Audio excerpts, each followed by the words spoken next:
Clasificación A. Apto para todo público.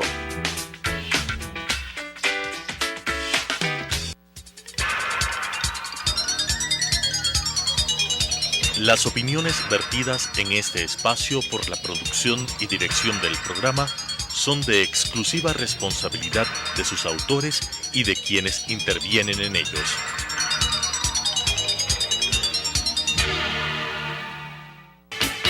Sucesos presenta Enfoques, pensamiento libre y crítico. Día a día buscaremos diferentes visiones para la comprensión de la realidad del tercer milenio. Enfoques, un espacio que une noticia, análisis y opinión. Bienvenidos.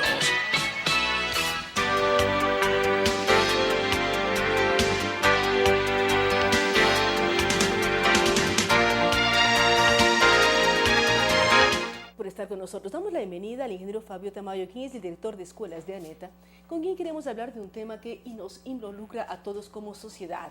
Los datos que ellos nos presentan son muy complicados. En Ecuador, 3 adolescentes mueren o resultan heridos después de ser golpeados por vehículo al día. ¿Qué ocurre con esto? ¿Por qué los jóvenes entre los 11 y 20 años son agredidos o golpeados o maltratados por los vehículos? ¿Qué está ocurriendo en el país? Buenos días, gracias por la entrevista y por esa pregunta. Pues ahí está el tema fundamental, porque los niños y los jóvenes están todavía en un proceso de desarrollar la capacidad de percepción de los peligros. Esa quizás es la razón más importante. Y si a esto se le suma elementos como los dispositivos electrónicos, sean teléfonos celulares o tabletas, hace más complicado que cuando están cruzando una vía, por ejemplo, no tomen las debidas precauciones y puedan ser embestidos por un vehículo. Ustedes son parte de lo que se denomina la alianza Safe Kids Worldwide, es decir, esta alianza que busca salvar a los niños. Uno cuando ve el tema piensa en las sillas que deben ser obligadas para que los menores vayan seguros en los vehículos, pero estamos yendo a un universo mayor, el tema de los adolescentes. ¿Por qué usted dice que ellos no están preparados o listos para entender el entorno y cuidar que un carro no los arrolle? En la alianza que tenemos con Safe Kids, que es la organización más grande del mundo preocupada por la seguridad de los niños y jóvenes en general, hemos visto que a propósito del inicio de clases es fundamental alertar y recordar a los jóvenes, padres de familia e instituciones educativas sobre la importancia de que los jóvenes estén más preocupados y tengan más cuidado en la percepción de los peligros. Fíjese que con información de la Agencia Nacional de Tránsito, hoy en día las distracciones al conducir son la principal causa de los siniestros de tránsito en el país. Antes era el exceso de velocidad, hoy son las distracciones y la principal distracción es el teléfono celular. Es decir, que el conductor va distraído. Adicionalmente, entonces imagínese, si en la vía tenemos un conductor que está distraído con el teléfono celular, y en la vía tenemos un joven que todavía está desarrollando su capacidad de percepción del peligro y también utiliza el teléfono celular al cruzar la vía, tenemos una química bien peligrosa que puede provocar un accidente de tránsito. Por eso es que con esta alianza estamos enfocando 4 mensajes importantísimos. Primero, joven, adolescente, guarda el dispositivo celular al cruzar la vía. Importantísimo. Y de esa forma reforzamos la percepción a los peligros y tenemos mayor cuidado, ¿no es cierto? El segundo mensaje, prioricemos el uso del paso cebra. Porque hemos visto muchísimas veces, cuando entran los chicos a las escuelas o colegios y a veces llegan atrasados, cruzan por cualquier parte, o salen del colegio, se atrasan a la salida y cruzan por cualquier parte y no utilizan el paso cebra. Entonces estamos diciendo, utiliza siempre el paso cebra. Tercer mensaje, hagamos contacto visual siempre con los conductores de los vehículos. Porque nunca falta un conductor desaprensivo, peor si está utilizando el teléfono celular. Hay varias etapas. Ustedes se preocupan de los automotores, pero ¿qué ocurre con bicicletas, motocicletas y otros vehículos de menor tamaño, pero que igual pueden generar problemas? Sí, por supuesto. Además que no suenan, un vehículo posiblemente genera algún tipo de sonido, que tampoco es un parámetro, porque los chicos, además de ver su pantalla, están con audífonos. Exactamente, y eso iba, porque el tercer mensaje es hacer contacto con los teléfonos, con las personas que están conduciendo los vehículos, porque el joven puede utilizar el paso cebra, pero un vehículo quizás no se detiene o sigue transitando. Y el cuarto mensaje, lo que usted ha dicho, que no se ha hablado y hoy lo estamos aplicando en el país. 2 de cada 5 jóvenes utilizan audífonos. Y imagínense 2 de cada 5 usan audífonos. Ese es un estudio aproximado. Imagínense cuando van a cruzar una vía. Lo que le decimos al joven es, deja de escuchar música. ¿Cuál es la mejor música que se debe escuchar al cruzar una vía? Ninguna. El mensaje es, por favor, dejemos de escuchar música, hagamos contacto visual con los conductores de los vehículos que vienen en ambas direcciones, utilicemos el paso cebra y crucemos. Al aplicar estos mensajes simplemente podemos ayudar a contribuir a reducir drásticamente la siniestralidad en jóvenes. Esperamos que de aquí a un año, después del periodo escolar de los 10 meses, hagamos una nueva evaluación y veamos que, ojalá, es nuestro afán que realmente estas cifras dramáticas, imagínense, casi 1000 jóvenes sufrirán accidentes con heridas serias o incluso la muerte en el país, en un entre año 13 lectivo. a 19 años, sí, esos son los datos que arrojados, extraídos del INEC y de la Agencia Nacional de Tránsito. Además de los afiches que ustedes van a colocar, Fabio, en diferentes lugares, tanto en establecimientos educativos como en lugares en que sean concurridos por jóvenes, ¿qué más se está haciendo? Porque no es solamente que no ven los autos, por estar concentrados en las tablets se pueden dar contra un poste cuando caminan, caer en un agujero que no lo ven, Por o sea, supuesto. ya se abstraen del entorno y sufren una serie de accidentes. Como le comenté, las distracciones hoy en día son la primera causa de muerte y de accidentes de tránsito en el país. Estamos complementando con charlas educativas de 45 minutos a los colegios del país. De hecho, en una primera instancia vamos y queremos llegar a 200 unidades educativas entre privadas, fiscales, municipales y fiscomisionales, con un mensaje mucho más amplio. No termina la campaña con la incorporación del afiche o de mensajes en redes sociales, sino con realmente charlas permanentes que hagan conciencia en los jóvenes, en padres de familia, en autoridades de los colegios y en autoridades públicas, para que realmente estos mensajes prevalezcan y no sea un tema puntual, sino un tema permanente durante todos los 10 meses del periodo escolar. Ustedes arrancan con fuerza ahora que inicia el periodo escolar en la sierra. ¿Qué ocurre con la costa y qué va a ocurrir a lo largo de 10 meses o de un año? ¿Cómo mantener la campaña presente? Y recordando, lo que esperamos todos es que disminuyan el número de accidentes y de fallecimientos de jóvenes que por no mirar su entorno tienen o Así son es. susceptibles de ser arrollados o golpeados, en fin, por los vehículos. Totalmente. La campaña en un principio, durante estos primeros 3 meses, se va a concentrar en Quito. Posteriormente, dentro de este periodo escolar, que es de la Sierra y Amazonía, iremos a otras ciudades como Cuenca, Ambato, Latacunga, Loja, de la Sierra y de la Amazonía. Y posteriormente la campaña se trasladará con el mismo sentido y el mismo enfoque al periodo de la costa.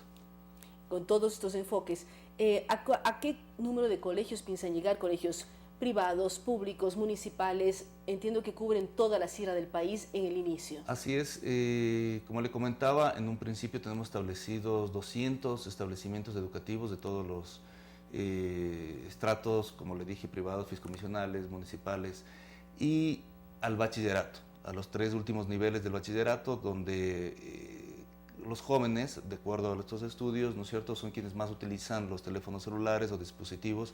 Y lo interesante de esta campaña es que es una campaña que a la par se está haciendo en Estados Unidos, es decir, es una campaña muy novedosa que acá no se ha hecho, se está aplicando muchísimo.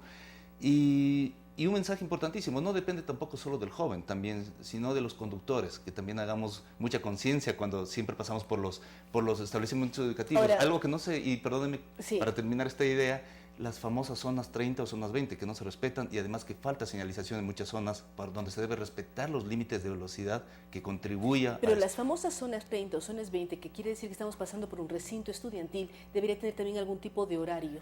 Sí, sí, Porque sí, eso a veces exactamente, facilitaría por el saber supuesto. que a las 7 de la mañana ingresan al colegio, por ejemplo, y a la 1 salen. Exactamente. Uno sabe que esa hora tiene que, de manera obligada y cuidadosa, disminuir la velocidad. Ahora, ¿qué herramientas están utilizando con las mismas herramientas peligrosas?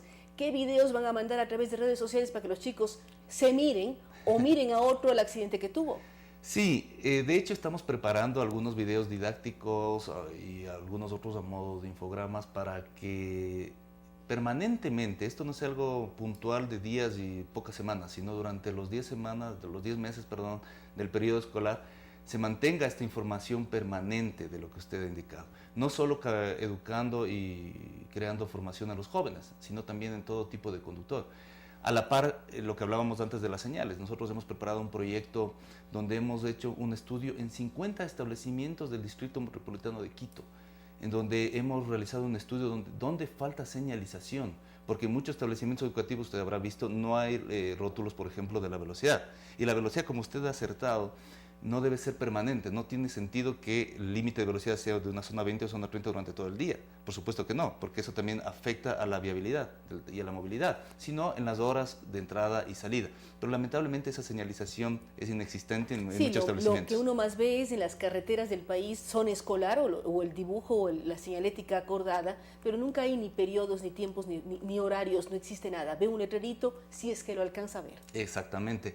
Y como le dije, en este proyecto que ANETA ha preparado con la FIA, que es la Federación Internacional de Automovilismo, lo hemos presentado ya al municipio de Quito y esperamos que se ponga en práctica. Es un proyecto que queremos también extenderlo a otros cantones y otras ciudades del país para trabajar en mejorar la señalización escolar de todas las ciudades del país. Es un proceso importante. Ahora, ingeniero Tamayo, si nos escuchan rectores, líderes de temas estudiantiles, ¿cómo pedir a ANETA o a ustedes que den una conferencia en el establecimiento educativo? ¿Qué trámite se debe seguir? Mire, excelente pregunta y gracias por el comentario, porque por un lado nuestro Departamento de Asesoría Técnica en Educación y Seguridad Vial ha preparado diversas comunicaciones a diversos centros de estudios, instituciones educativas y de todo el país. Y asimismo nosotros somos podemos recibir con todo gusto cualquier comunicado de cualquier institución educativa que le interese, por supuesto, que nosotros trabajemos en formación. Y por supuesto de manera absolutamente gratis y en todas las provincias del Ecuador, porque ANETA tiene presencia en casi todo el país. Entonces, ustedes pueden dar una conferencia en cualquier provincia del país. En cualquier provincia del país, en todos los colegios, en unidades educativas que lo soliciten y ¿Cuál es una web, gratis. cuál es un email para poder solicitar una conferencia? Nos pueden escribir al correo escuela@aneta.org.es. Y nosotros organizamos la conferencia que puede durar 45 minutos. Y algo muy importante que le voy a contar, este es un programa nacional de prevención de accidentes de tránsito que incluye estas conferencias con los colegios y que adicionalmente entrega a ANETA una beca absolutamente gratuita, es decir, al abanderado o al mejor estudiante de cada plantel educativo que participa en este proceso de recibir las charlas, porque ¿qué le interesa? ¿Qué nos interesa a nosotros como ANETA? Que todos los estudiantes reciban esta charla, que realmente hagan conciencia sobre muchos elementos, no solo sobre lo que hemos hablado hoy de los dispositivos electrónicos, hay muchos temas más por hablar, el alcohol, la velocidad, la fatiga, la educación vial en general, el cinturón, los dispositivos de seguridad en general. Volviendo al tema escolar, por ejemplo, cuando las vanes, las busetas, los buses recogen a los niños en los diferentes sectores de la ciudad, ¿cómo garantizar que cada niño vaya con su cinturón? Es una costumbre que nosotros no la tuvimos. ¿Cómo hacer que esa costumbre se convierta en un hábito en las nuevas generaciones? Pues sí, está en la ley, están en los reglamentos, no es suficiente que esté allí, necesitamos autoridad de control. Fíjese que para que un siniestro de tránsito lamentablemente ocurra, deben acudir 3 elementos, ¿no es cierto? El factor humano, el factor vehículo y el factor máquina. Pero alrededor de estos elementos debe haber... el factor humano, el factor vehículo y el último... Infraestructura, que hablamos de las vías en general, ¿no es cierto? Si los 3 elementos están funcionando bien, no debería, en principio, haber un accidente, pero alrededor de estos elementos, el control policial o municipal. Entonces es el control el que permanentemente debe hacer cumplir lo que dice la ley o el reglamento de aplicación a la ley. Si la ley dice que los estudiantes deben ir con cinturón o en general en todo vehículo, dice nuestra ley, también debe haber un poco de control permanente para que esto suceda. Pero principalmente de estos 3 elementos, cuando hablábamos del factor vial, factor vehículo y factor humano, es el factor humano el principal y el que quizás hay que permanentemente trabajar. ¿Por qué? Porque la gran cantidad de siniestros que vemos hoy en el día, y esos son los estudios que arrojan, el factor humano es el que está involucrado en más del 80% de los casos. Un 15% el factor vehículo y un 5% pero al mismo tiempo el factor humano es responsable de que un vehículo no tenga buen mantenimiento. Claro, por supuesto. Entonces casi el 100% sí. Es responsable de los ecuatorianos, en este caso, que transitamos en las vías del país. Y sumado un elemento más importante, que para que el factor humano incida en un siniestro de tránsito, ocurren una de 2 cosas. O esa persona no recibió educación, o habiendo recibido educación no quiere trabajar, no quiere realizar los actos, que se llama inconsciencia. Entonces los actos humanos se clasifican en la impericia, ¿no es cierto?, o en la inconsciencia. Cuando hacemos campañas trabajamos en actos de inconsciencia, cuando gente que sabe que, por ejemplo, debe detenerse en un semáforo, pero no lo hace, o no debe utilizar un teléfono celular y sin embargo lo hace. Esos trabajos lo hacemos con conciencia. Pero hay otro gran pero muchas grupo. veces aprendemos a ser conscientes luego de una multa de más de $100. Sí. Entonces, ¿cómo ir logrando equilibrar los Exactamente, temas? porque además la multa a veces no ayuda completamente, digamos, mientras no haya un proceso formativo, ¿no es cierto? Si es que no hay, lo importante es trabajar desde pequeños, ¿no es cierto?, desde las edades primarias, y lo que estamos haciendo hoy es trabajar muchísimo con los temas escolares, temas de primaria, jóvenes de secundaria, y lo que usted habló al principio, las sillas, por ejemplo, de retención infantil. El uso en el país, según algunos estudios que hemos realizado, es todavía escaso. Y mientras no trabajemos desde tempranas edades, y pensando en un proceso a largo plazo. El tema de las sillas para infantes, ¿está normado en la normativa? ¿Está dentro de la norma o es opción de los padres que compren o no compren estas sillas? Por supuesto que existe en la ley de tránsito está estipulado el uso de sillas, pero no en una manera muy específica. Estamos trabajando y estamos solicitando que cuando en una nueva reforma a la ley que esperaríamos que a la Asamblea ocurra en este año, queremos profundizar en el uso de las sillas infantiles. Además hay un tema importantísimo. Las sillas, para que funcionen, deben ser homologadas, ¿no es cierto? Esto implica que tengan estándares de calidad suficientes para resistir un golpe, ¿no es cierto? ¿Y quién determina qué tipo de homologación deben tener? Bueno, las homologaciones vienen de Estados Unidos o vienen de Europa, y es el INE en Ecuador quien debe homologar. Pero fíjese usted que lamentablemente tenemos sillas de muy buena calidad o que son homologadas, pero que tienen impuestos, e impuestos importantes. Entonces eso lamentablemente limita el uso de las sillas, porque obviamente una silla de buena calidad homologada puede estar en un promedio de $300 para arriba. Y creemos que es un precio todavía un poco alto para... Para terminar, en toda la campaña que ustedes están iniciando en la zona sierra y proponen presentarla en todo el país, ¿cómo encontrar más información? Si yo quiero las conferencias, ya nos habló del mail, si quiero afiches, si quiero videos, si quiero enseñar a los estudiantes, a los adolescentes a ser más cuidadosos, ¿qué otros pasos puedo tomar? Excelente. Mayor información se puede acudir a nuestra página web www.aneta.org.es o en nuestra página de Facebook, Escuela Conducción Aneta. Tenemos afiches que entregamos gratuitamente, toda la información vamos como lo dijimos, en redes sociales y en estas conferencias gratuitas. Esta actividad que Aneta la realiza es absolutamente gratuita, y todos los colegios, instituciones educativas de cualquier nivel o tipo que tengan interés en participar de esa campaña, simplemente pueden tomar contacto, si me permite repetir el correo, al correo electrónico escuela@aneta.org.es, donde estaremos gustosos en participar y colaborar gratuitamente. Muchísimas gracias al ingeniero Fabio Tamayo. Él es muy claro al decir seamos más cuidadosos, sobre todo los jóvenes que salen de los colegios o de las universidades. No está bien que miren su tablet más que las calles, tienen que mirar si hay vehículos, si hay motocicletas, si hay carros que pueden atropellarlos cuando uno está mandando un mensaje o mirando un video. Así que tengan muchísimo cuidado, igual los conductores. No es nada recomendable mirar o hablar por teléfono mientras se conduce. Seamos todos más responsables, cuidadosos para evitar accidentes aquí en la ciudad de Quito y en todo el país. Gracias nuevamente a Fabio Tamayo, director de Escuelas de Aneta. Vamos a una pausa, luego de la cual estaremos dialogando con el asambleísta Patricio Donoso sobre la situación de la Asamblea Nacional, pero también lo que tiene que ver con la llamada consulta popular y el movimiento Creo. Con estas ideas y opiniones, regresamos con Enfoques.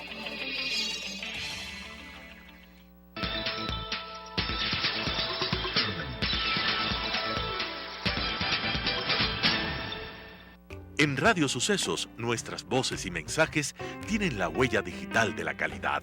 Cada minuto al aire es el resultado de nuestro compromiso con la excelencia, de nuestra vocación por hacer la mejor radio. Con el cuidado por la palabra y con la más bella música, somos, a lo largo de las 24 horas, su mejor compañía. Estimados amigos, estimadas amigas, quiero simplemente indicarles que el programa Economía en 3D con Daniela Oleas, Rodrigo Espinosa y Mauricio Pozo se retransmite los días miércoles y domingo a las 8:30 de la mañana, 8:30 AM, a través de Radio Sucesos 101.7 FM. Les invito cordialmente a que escuchen. Economía en 3D, miércoles y domingos de 8:30 a 9:30. 101.7 Radio Sucesos.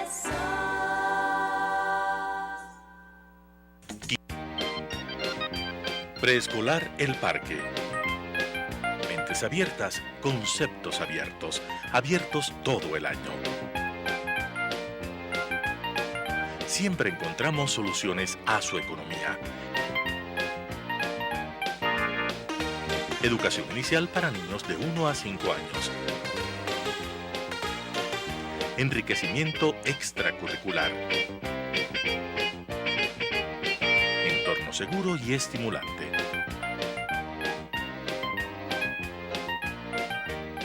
Estamos ubicados en la calle Vaquerizo Moreno E750, entre Diego de Almagro y Reina Victoria, frente al Parque Gabriela Mistral. Contactos al 099-7372-081 o al 2568-683. Más información en www.elparquecentroeducativo.com o en Facebook como Preescolar El Parque. Preescolar El Parque, un lugar excepcional para crecer.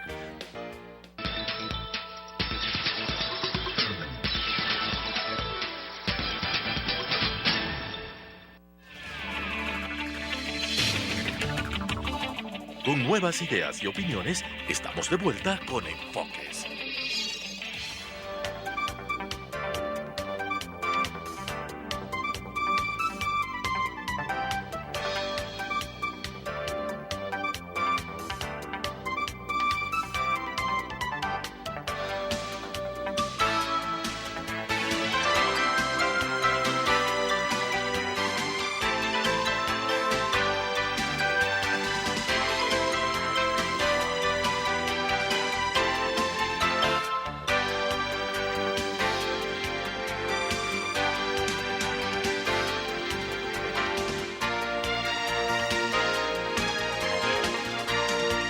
Gracias por estar con nosotros. Como lo habíamos anunciado, damos la bienvenida al asambleísta Patricio Donoso. Recordamos que él es parte del movimiento Creo, es miembro del CAL y es un activista continuo de generar opinión y críticas constructivas en ciertos momentos a los diferentes sectores de gobierno. Patricio, bienvenido a este espacio. Hemos estado mirando con interés cuál es la posición del movimiento Creo para llamar a consulta popular. ¿Es necesaria? ¿No es necesaria? ¿Qué debería contener para garantizar que consigamos como país luchar contra la corrupción, que es un eslogan, es un lema, pero al final no avanzamos? Muchas gracias, Claudia. Soy yo el agradecido, por supuesto, tener la oportunidad a través de sucesos y telesucesos conversar con la opinión pública. Pues sí, vamos a tener que utilizar un estilete muy filo y un bisturí absolutamente agudo para hacer aquella cirugía mayor a la corrupción, como pidió el presidente Lenín Moreno, pero que no nos roben el estilete, que no nos quiten el bisturí. Eso significa no blindar a las autoridades que están siendo investigadas, no blindarles de juicios políticos, de juicios penales, porque necesitamos transparencia, necesitamos que la gente, los ecuatorianos, lleguemos a saber la verdad de esta, entre comillas, robadera. ¿Y por qué digo robadera? Porque en Quito se utiliza mucho esto de la robadera, es decir, cuando todo el mundo se roba todo. Aquí, bueno, no es todo el mundo, pero sí en las áreas estratégicas se está dando tal nivel de corrupción, Claudia. ¿Se está dando o se dio? Porque ¿qué pasa ahora? Se dio. No, eso quise decir realmente, se dio. A tal punto que me bajé el otro día de un taxi y el taxista al reconocerme me dijo, asambleísta, qué bestia cómo han robado. Palabras textuales del taxista, qué bestia cómo han robado. Es que, Claudia, el clamor popular, el clamor nacional es que se llegue a saber quiénes robaron, cómo lo hicieron y que devuelvan lo robado. Ese es el punto más importante. El más importante. Que vayan presos, sí, ajá, pero que devuelvan, no que cumplan una sanción, muchas veces ya con disminución de penas. Así es. Pero que devuelvan lo robado. Un tiempito bajo la sombra y después a disfrutar de los millones en el exterior, en Miami. Que devuelvan lo robado, porque no hay derecho que por ahí le entregaron 13 millones de dólares, según dice la Fiscalía, y el Globo de Brasil y el señor Concenciado Santos, al señor Ricardo Rivera, y ni siquiera hay como preguntarle al vicepresidente, a través de un juicio político, que es como debe hacerse, las cosas relativas a su tío. Yo, por ejemplo, le preguntaría dos cosas al vicepresidente. Si es que el juicio se da, ¿cómo lograr que el juicio se da primero, Patricio? Yo insistí el 15 de agosto, con una petición expresa en el CAL, del cual yo formo parte, que se reversara el archivo del juicio político al vicepresidente Glass. Y pedí porque es evidente que si una persona está inmersa o vinculada en un caso penal, en un juicio penal, como en efecto ya está involucrado o por lo menos vinculado en el caso Odebrecht, a través de un juicio penal, el señor Glass, no menos faltara el decirle que tiene responsabilidad política. Pues es verdad de perogrullo, es un absurdo pensar que no tiene responsabilidad política cuando ya la tiene inclusive o está vinculado en un tema de juicio penal con responsabilidades penales. Entonces, insistí, digo, el 15 de agosto, Claudia, me negaron, esta vez 4 votos contra 2, que se incluyera o se activara el juicio político. Y 2 errores, y lo digo a la Cámara viéndolo, 2 errores no hacen un acierto, y me negaron. Lo que pretendemos es que se haga aquella cirugía mayor a la corrupción con transparencia y poder preguntarle al vicepresidente 2 cositas, por ejemplo. La primera, señor vicepresidente, ¿usted se reunió con gente de Odebrecht brasileros? La respuesta tiene que ser sí. La pregunta que yo puedo hacer como simple ciudadano, espérate, si hemos visto en fotos miles de reuniones con el vicepresidente, con señores brasileños, Sí. ¿para qué le preguntamos? Le pregunto para dar paso a la segunda pregunta. La primera, ¿usted se reunió con brasileros? Sí.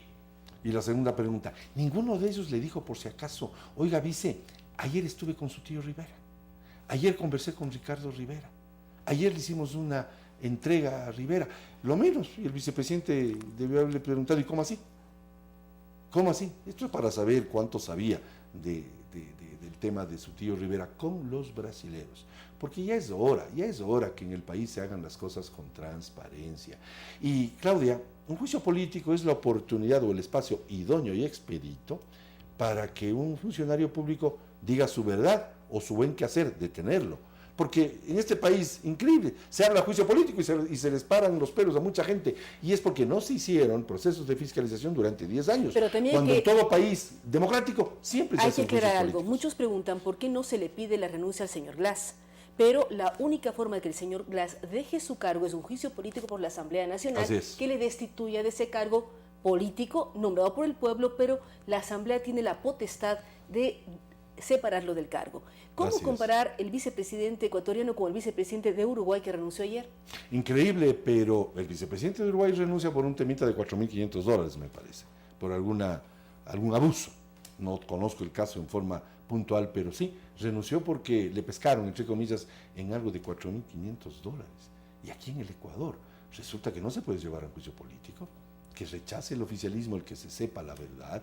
No se le puede, más allá de haberlo vinculado ya con votos unánimes de la Asamblea en una responsabilidad de tipo penal, no se puede hacer nada más. Y nadie puede hacer las preguntas, por ejemplo, la que digo yo, u otras, porque esa cirugía mayor a la corrupción no se la puede hacer porque está blindado. Y no está bien, porque esto es violar el artículo 323 de la Constitución, Claudia, que textualmente dice que no habrá funcionario público, repito, que quede claro, no habrá funcionario público en el Ecuador exento de rendir cuentas. Y resulta que el vicepresidente no puede rendir cuentas porque le tienen blindado.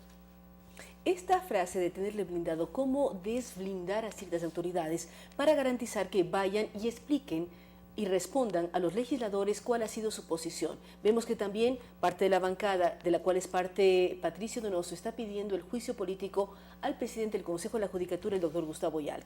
¿Cómo lograr que exista una rendición de cuentas real, que pregunten y respondan las inquietudes que los legisladores llevan, no solamente por su interés, sino representando a sus electores? Esa es la frase clave, la que usted acaba de decir, Claudia, rendición de cuentas. Cuando se le lleva a un funcionario público a un proceso de fiscalización, no significa necesariamente que es culpable, porque la sustanciación de las pruebas se las hace precisamente en el juicio político. Nadie es culpable porque le llaman a juicio, es culpable cuando las pruebas han sido demostradas y sentenciado el funcionario público. Por tanto, no se asuste nadie de que queramos nosotros implementar lo que se llama la transparencia. Ahora bien, ¿qué daño le hizo al Ecuador el sábado 7 de mayo del 2011 el gobierno anterior con la famosa metida de la mano en la justicia? Es que de ahí viene todo, una metida de la mano en la justicia, confesión de parte, relevo de prueba, que es tan fuerte que se nombraron jueces al buen tuntum, como lo dijo Baltasar Garzón, el español que vino a hacer. Pero también él un poco... Así es, hizo las dos cosas, pero el hecho cierto es que hubieron algunos... bendijo lo que pasó. Exacto, hubo, como se suele decir, algunos jueces que tenían una muy baja calificación, y esto es increíble. Si Ripley ve esto, se resucitase y ve esto, se vuelve a morir, porque hubo algunos jueces que tenían una muy baja calificación. En entrevista personal, ¡blum!, lo que la selección del Perú hizo, de 8º lugar pasó al 4º y clasificó al Mundial. Así pasó con algunos jueces, que fueron calificados en forma increíble, y claro, ahora existen casi un medio centenar de jueces que están dando testimonios de cómo el Consejo de la Judicatura dejó que se impulsaran sentencias o acciones judiciales bajo presión. Y eso es ilegal, inconstitucional e inmoral. Eso tiene que aclararse, de eso se trata un juicio político, de aclarar esas cosas. Si son declarados inocentes, inocentes serán, pero si son declarados culpables, culpables serán.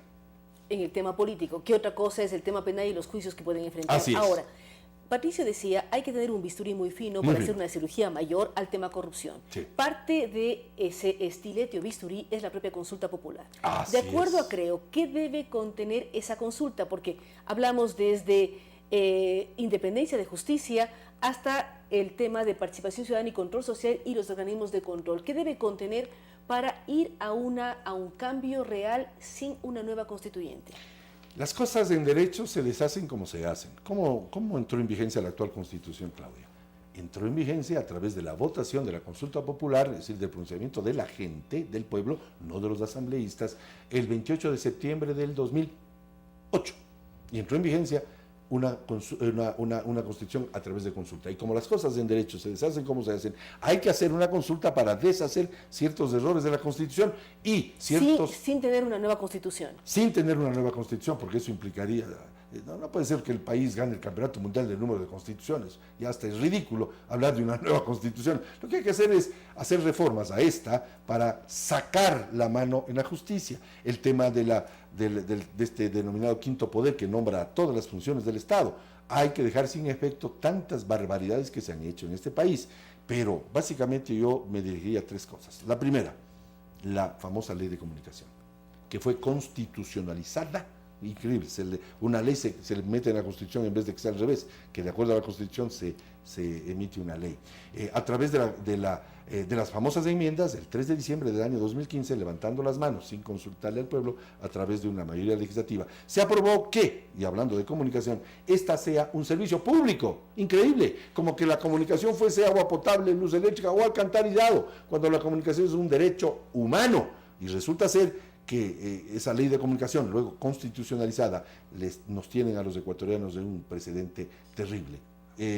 Yo lo que haría es incluir esto, porque no es posible que este país viva con una ley de comunicación que es tan torpe, y lo digo sería con firmeza. derogación completa de la ley o reforma de la Derogación ley? completa, porque no hay derecho que existe una ley a través de la cual se les sanciona a ustedes, los medios de comunicación, no por lo que publican, sino por lo que no publican. Por lo que publicamos o dejamos de decir. Increíble, por lo que no publican, y por ahí le sancionaron a un medio de comunicación porque no cubrió la noticia de un alcalde de Loja.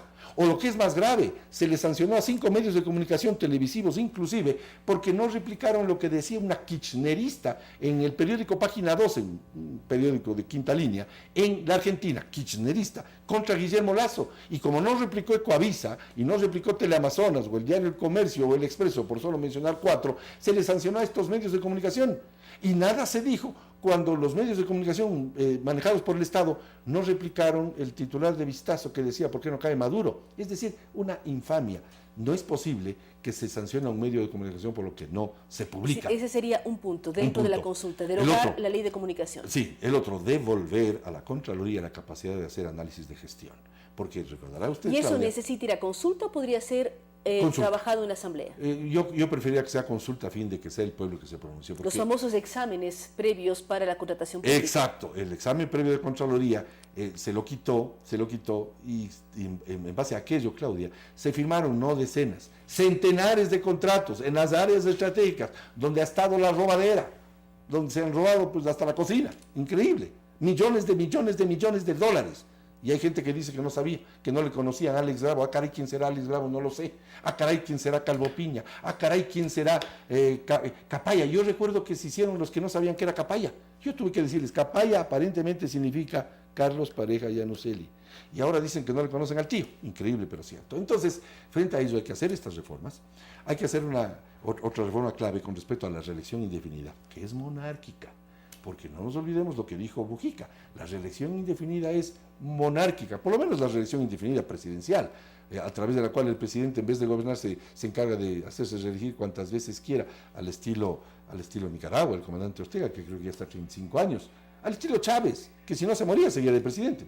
Y ya están 18 años el chavismo con este señor Maduro que le tiene liquidada a la gente en Venezuela. Pobre gente. Sí, esos tres ejes son fundamentales. Ley de comunicación, dotar de volver los exámenes de análisis de los contratos de la Contraloría, de la Contraloría, y el tema de reelección elección indefinida. indefinida. Así es. ¿Qué ocurre con los otros temas? El tema de la justicia o lo que tiene que ver con el quinto poder del Estado. Eliminarlo. Y también ¿por quién debe ser tratada la famosa ley de plusvalía? Porque la pregunta, precisamente hoy hay varios titulares que hablan de que del 30 al 40 al 50% de la construcción del país está detenida durante los últimos 8 meses por la famosa ley. Y más aún cuando no se sabe qué va a pasar con la ley luego de las declaraciones del propio presidente Lenín Moreno. Le doy 2 datos más graves todavía. Cuando el Papa estuvo en Quito y en Guayaquil, en julio del 2015, el solo anuncio del señor Correa de que iba a mandar esta ley confiscatoria de la plusvalía hizo que ese mes se perdieran 52,000 plazas de trabajo y empleo de gente que trabaja en la industria de la construcción. Peones, carpinteros, grafiteros, maestros mecánicos, albañiles, etcétera, etcétera, etcétera, como solía decir Correa. Y resulta que, perdidos de esas fuentes de trabajo y empleo y abortados centenares de proyectos inmobiliarios, hizo que cundiera el desempleo en el Ecuador. Eso con el solo anuncio. Pero como Correa es Correa, hizo que se aprobase en diciembre último, antes de dejar el poder, la ley propiamente dicha, que es una ley confiscatoria que mata la inversión, que mata el ahorro. ¿O debe ser En mi opinión, yo le pusiera en consulta. Pero si no se la pone en consulta, no importa. No importa conceptualmente, me refiero, habría que derogarla en el Congreso, en la Asamblea, pero como no tenemos mayoría, yo preferiría que vaya a consulta. Es increíble, pero el argumento del presidente Correa, recuerdo, fue: no importa la ley de plusvalía porque los pobres no pagan impuesto. Y yo contesté: pero es que los pobres quieren dejar de serlos. Es que es increíble. Como los pobres no pagan impuestos, sigan siendo pobres, así no pagan impuestos. ¿Y quién genera las plazas de trabajo? ¿Quiénes son las inmobiliarias que invierten para construir nuevos edificios? Y nunca se dijo nada de la minusvalía, es decir, la plusvalía porque alguien compró terrenos al lado de la UNASUR. ¿Qué culpa tiene la persona que tiene un terreno al lado de la UNASUR de que hayan votado $45 millones para hacer un monumento al señor Kirchner? Pero por último, alégrese de que esa persona ganó. Pues. ¿Y qué pasa con la minusvalía? Me refiero a que al lado de su terreno le construyen un cementerio, o una estación de gasolina, o una fábrica. O un centro de rehabilitación. Exacto, y le complican el valor de su bien. ¿Quién le resarce? Algo se puso en la ley tibiamente al final por presión mía, pero en el fondo es una ley tan confiscatoria que se les llevan hasta el 75% de lo que ellos llaman utilidad ilegítima o plusvalía ilegítima. ¿Y a cuenta de qué es ilegítima? ¿A cuenta de qué? Además le quiero decir al gobierno anterior y a quienes creen en esa ley: lo ilegítimo no se le pone impuesto, pues. Es como ponerle impuesto al narcotráfico, es como ponerle impuesto a la reventa de entradas al fútbol, que es ilegal. Lo ilegal se prohíbe, no se le pone impuestos. Entonces, con esto de que es ilegítima esa plusvalía, le pusieron un 75% de impuesto. Torpeza absoluta. Hay que mirar qué ocurre entonces. ¿Cuál va a ser la posición de CREO? Usted decía que a veces, por ejemplo, la reforma de la ley de la plusvalía no es tan bueno en la Asamblea porque tiene minoría. Pero ¿cuál va a ser la posición ya de Movimiento CREO? Derogatoria. Tienen ustedes el 50% del apoyo del país en las últimas elecciones. Sí. ¿Cómo van a actuar para la para la consulta y para los diferentes espacios que se están generando? Con respecto a la consulta, hemos manifestado, y Guillermo Lazo lo ha dicho, y lo digo yo pues en este momento y en otros medios, apoyamos la decisión que en su momento debe tomar el presidente Lenín Moreno, que es el único que puede llamar a consulta en forma rápida y expedita, porque claro, también puede el pueblo, pero es un trámite mucho más complicado, mucho menos expedito. Si el presidente Lenín Moreno llama a consulta, nosotros apoyaremos, porque la voz del pueblo es la voz de Dios. Vox Populi, Vox Dei. Hay que hacer las cosas como hay que hacerlas, primero con respecto a la consulta. Y con respecto al tema de la legislatura, yo no tengo la certeza de que estas leyes, por ejemplo, la de comunicación o la de la plusvalía, o los impuestos absurdos del anticipo del impuesto a la renta, que hace que muchas empresas paguen, créanme que lo que digo es verdad, pero es increíble. Hay muchas empresas que pierden y pagan impuesto a la renta. Es una barbaridad, pues eso hace que pierdan capacidad de activar nueva generación, nuevos empleos. a esas empresas. Y el impuesto a la salida de divisas es tan bárbaro que en la práctica se ha convertido en impuesto a la entrada de divisas. Y en un país dolarizado le ponemos cortapisa a la entrada de dólares, otra barbaridad. Esas cosas tendrían que ser derogadas, pero no podemos hacerlo nosotros porque no tenemos mayoría en la Asamblea. Por eso es que yo sí, ya que usted me pregunta, Claudia, sí me gustaría que eso vaya en consulta popular. Es decir, una consulta con una serie de preguntas Sí. que tengan que ver con el tema judicial, económico Sí. y comunicacional, por decirlo así, para el país. Es decir, arreglemos el país de una vez, pues, de una vez. Aprovechemos la buena posición que tiene la gente con respecto a una consulta y arreglemos el país de una sola ¿Qué vez. posibilidad hay que Guillermo Lasso dialogue con Lenín Moreno? No lo sé. Eso habría que preguntar a esos dos actores que usted acaba de mencionar. Yo soy muy respetuoso de lo que opinan otros actores, uno de ellos, líder del movimiento político al cual yo con orgullo me pertenezco, que es el Movimiento Creo, me refiero a Guillermo Lasso. Muchísimas gracias a Patricio Donoso. Él es muy claro al hablar sobre la necesidad de una consulta popular, pero también de que se continúe trabajando en esta cirugía mayor de extirpar la corrupción. Al hacer la comparación con el vicepresidente de Uruguay, él dice, por un tema menor de $4.500, aparentemente el señor renuncia. ¿Qué ocurre en el Ecuador? Es otra historia. Hay que tener mucho interés en lo que se puede plantear o se debe plantear en la consulta popular. Él es claro al hablar de que debe incluirse la ley de comunicación, la reelección indefinida y también todo lo que tiene que ver con las normativas como la nueva ley de plusvalía. Hay que mirar con mucho interés qué pasa en el país, cómo se logran grandes acuerdos para lograr, de acuerdo a Patricio Donoso, deshacer las cosas como se hicieron. Se hicieron con la voluntad del pueblo, tienen que deshacerse con la voluntad del pueblo en las urnas. Muchísimas gracias a Patricio Donoso y a ustedes que nos han acompañado el día de hoy. Recordamos que este programa llega con el apoyo de Biosil, Movistar Elige Todo y de Agua de Quito y Quito Alcaldía. Con ustedes hasta el día de mañana.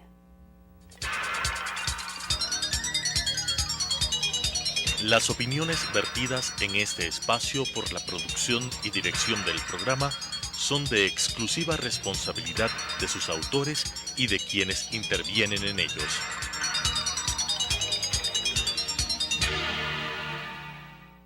Sucesos presentó Enfoques. Pensamiento libre y crítico. Día a día buscaremos diferentes visiones para la comprensión de la realidad del tercer milenio. Enfoques, un espacio que une noticia, análisis y opinión. Hasta la próxima. La felicidad se encuentra